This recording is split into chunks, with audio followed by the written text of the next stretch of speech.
How long did it take for Playboi Carti to give Pierre the rapper a feature? The thing is, Carti moves weird. So yes, the first actual official release he gave him was Switching Lanes, I believe. But actually on Die Lit, Pierre featured on that. So Okay. that was 2018. But I see what you're saying. His song. Yeah. I think they only have like one song together that's a leading artist. But at the same time, so something that is apparent that Carti does is he'll give people cosigns, and because they're like, say, underground or like they're not signed, they can't drop the feature check. So he'll give them like a song to leak, essentially.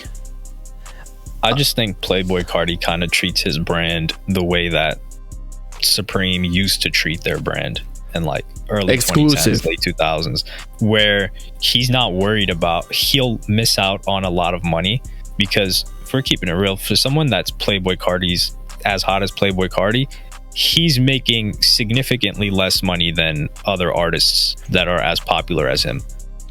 Because in terms of like outside of music and touring, because either he turns down a lot of opportunities or maybe they don't give it to him, I don't know. But I think he's just like, yo, my brand is more important than the money. I'm cool, so I'm just gonna maintain this. And I think it's a longevity mindset, which whoever's around him, or maybe if it's him, they know what they're doing. I think it's him. If it is him, then it's like, yo, why would I give these guys, if he gives them a feature, like if the feature leaks, it's pretty much the song leaking. Like that Kid Cudi song never dropped, but it added a lot of fans to his career. Right. So it'll have the effect. Sure, you may not collect the money on the song, but you get a lot of fans off of it. And he can always say like, yo, he didn't actually give you that feature. Exactly. It's like a buffer, that like protection. And I think it, like psychologically, it probably makes the artist want to work harder and prove themselves to, like, you know, get the blessing. Yeah, for lack of a better word. So something I've always wondered with related to what you said about the money part is like, Carti could make so much money right now if he would just drop music, but like because he doesn't, it also, yes, one, adds to his longevity, but like at a certain point you have to cash in, or maybe not, I don't know. But I also, well, for someone like, I don't even think necessarily it's music. Whereas, like, let's just look at Megan Thee Stallion. Like, or tell Saweetie, they've whored their brand out. Like, they've promoted like 500 different things. Right. So it doesn't even hold any value when they do it. Yeah, and they've made a significant amount of money off of it. Hell, even Travis Scott, while he's been picky with the brands that he's worked with, he's only worked with pretty much like the biggest brands. Like Nike, he's made McDonald's. A significant amount of money. But people have felt like, damn, like Travis, like, yo, you gonna give us some music before you drop another collab? Yeah, they're saying like the Fortnite guy too. Yeah, they said he sold his soul. Yeah, people that, because you kind of got to balance it. But here's another thing. So I've heard from artists that say, who's bigger in this scenario, Uzi or Carti? Right now? Just in general, streaming wise, who's more mainstream, who is more famous in general? Uzi. Okay. And I was talking about like mainstream wise, not just like who would get more likes on an Instagram post. So Uzi, yes. Now, I've also heard that even with that being said, a Carti feature costs more than an Uzi feature. And so, because he hasn't hoarded his brand out, not saying Uzi has, but I feel like Uzi, one of the problems that he's done in the past couple of years is like been too out in the public, so he's lost his mystery. But the Carti feature costs more now, so that's where he makes it up, because he's not giving a ton of features out, he's not whoring out his brand to make a hell of money in the music industry, but he's making it back by the big checks. Does that make sense? I don't even know who he gives features to. I thought he barely gave him features.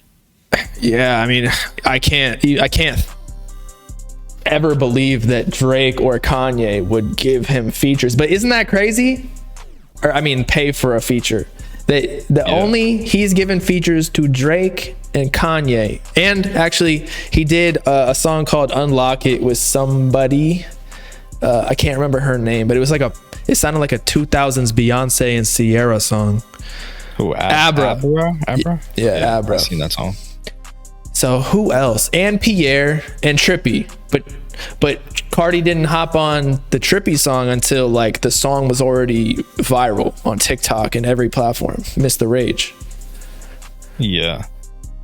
Well, the thing is too, Playboi Carti, it's difficult to compare him to other artists because he had the advantage when he was coming up. Because I actually followed Playboi Carti since like the beginning.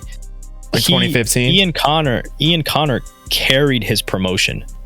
So he was pretty much like, I don't know who to compare him to right now, but back then, 2015, on Twitter and Instagram, like people were worshiping this dude Ian Connor. It was crazy. So anything that he said was cool, people were like, yo, I mess with that. And this photo leaked of like 21 Savage and Playboi Carti, like back then, like Ian Connor made that happen. He was like one of the first people to show like love to 21.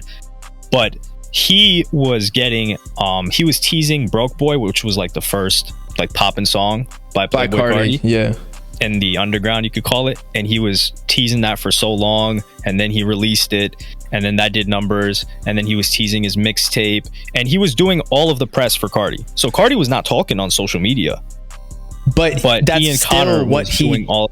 That's what he does to this day. So maybe like what we were talking about where I said Carti's the mastermind, he might be the mastermind now, but maybe Ian Connor's the one that showed him the way.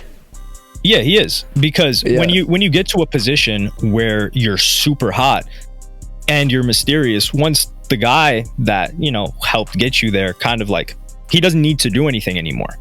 And then at that point, the fans will just carry it on for you. If you provide good content. Yeah, of course.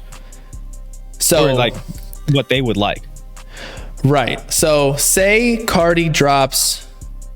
Okay, what do you think is most beneficial for Carti's career?